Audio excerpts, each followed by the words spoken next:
আসসালামু আলাইকুম, কেমন আছেন সবাই? আশা করি ভালোই আছেন। আমিও আপনাদের বোন অনেক ভালো আছি। তো আবার একটা লং ভিডিও নিয়ে চলে আসলাম। সবাই প্লিজ দেখবেন, কেউ স্কিপ করবেন না। অনেক মূল্যবান কথা থাকবে তার ভিতরে। মানে আমার অভিজ্ঞতার কথাগুলোই বলবো, আপনাদের সাথে শেয়ার করব। আর আমার ঘরের অবস্থা স্কিপ করেন, কারণ আমি এখনই গুছিয়ে ফেলবো। এটা সন্ধ্যার সময় পড়াইতে গেলে বাচ্চাদের এমন হয়ে যায়, ঘরের ভিতরে প্রত্যেক গৃহিণীরই হয়।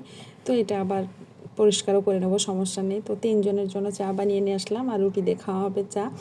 সন্ধ্যার নাস্তাটা এটা ছিল। তো তারপরে আমি কাজ করব আর কিছু কথাও বলবো আপনাদের সাথে। কারণ আমার কিন্তু আরও একটা পেজ আছে, সে পেজেও 42,000 প্লাস ফলোয়ার আছে। তো আমি সেই অভিজ্ঞতা থেকেই বলছি, কারণ ওটা আমার প্রথম পেজ, নতুন পেজ খুলছিলাম ওটা দিয়েই, আলভিতুবা ব্লগস। তো ওখান থেকে আমার যে অভিজ্ঞতা আছে সেটা আমি বুঝি।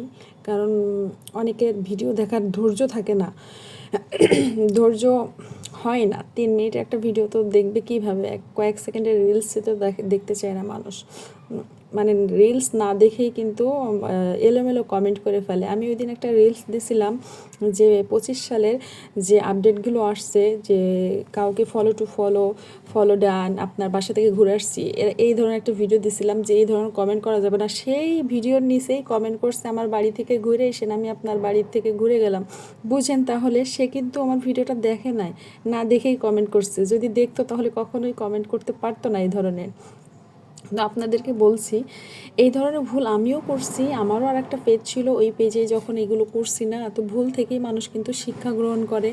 তো এই ধরনের ভুল একদমই করা যাবে না। আর পেজ চালাতে আসলে অবশ্যই ধৈর্য নিয়ে কাজ করতে হবে। আমি এই 3 বছর হয়ে গেছে আমি পেজ চালাইতেছি। আমি ওই পেজটা পরে আমি কিন্তু এই নতুন আর একটা পেজ খুলছি, কারণ ওটাতে আমার একটু সমস্যা ছিল। ওই যে বললাম, ভুল করে ফেলছিলাম। তো আমার ওটাতে প্রবলেম হয়েছিল বলেই কিন্তু আমি নতুন করে আর একটা পেজ খুলছি। আমার সাথে যারা যারা কাজ করছে সবারই কিন্তু মনিটাইজেশন হয়েছে, সবাই কিন্তু আর্নিং করতেছে। শুধু আমার এই পেজে সমস্যা ছিল বিধায় আমি কিছুই করতে পারি নাই, ঠিক আছে? কিন্তু আমি হাল ছেড়ে দিই নাই, আমি অবশ্যই ধৈর্য ধরে কাজ করে যাচ্ছি। আমি নতুন পেজটা খুলছি, খোলার কিন্তু মানে 1.5 মাস কাজ করার পরে এই পেজে মনিটাইজেশন পেয়ে গেছি। কারণ আমি কি, ওই পেজে যে ভুলগুলো করছি সেই ভুলগুলো কিন্তু আমি এই পেজে এসে করি নাই। কারণ আমার তো অভিজ্ঞতা হয়েছে, শিক্ষা হয়েছে, তাই না? ভুল থেকেই তো মানুষ শিক্ষা গ্রহণ করে। তো আপনাদেরকেও বারবার বলি যে এইগুলো করেন না, কিন্তু ভাই আপনারা সেই কাজগুলোই বারবার করেন। ভিডিও না দেখে একটা কমেন্ট করে যান, আপনারা কতটুকু ভিডিও দেখছেন, কতটুক দেখে মানে চলে চলে যাইতেছেন, এগুলো সব ফেসবুক কাউন্ট করে। তো তখন তো আপনারই মানে পেজের রিচটা কমিয়ে দিবে, ঠিক আছে? এগুলো আপনারা বুঝতে চান না, ভাবেন যে ফেসবুককে দেখতে পাচ্ছে। হ্যাঁ, অবশ্যই ফেসবুকের হাতেই থাকে সব ফিচার, ঠিক আছে? আপনি কোন পেজে যাইতেছেন, কতটুকু দেখতেছেন, আপনার পেজে কে আসলো, কত বছর বয়স থেকে কতজন দেখতেছে, সবগুলোই কিন্তু থাকে। স্কিপ করবেন, আমার কথাটা এলোমেলো হলো। তো এইগুলো, ঠিক আছে?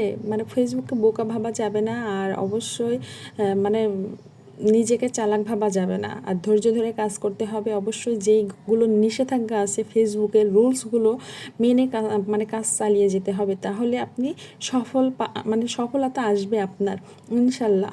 কিন্তু আপনি যদি রুলস ব্রেক করেন তাহলে কিন্তু কখনোই সফলতা পাবেন না, যতই আপনি ফেসবুকে কষ্ট করেন না কেন।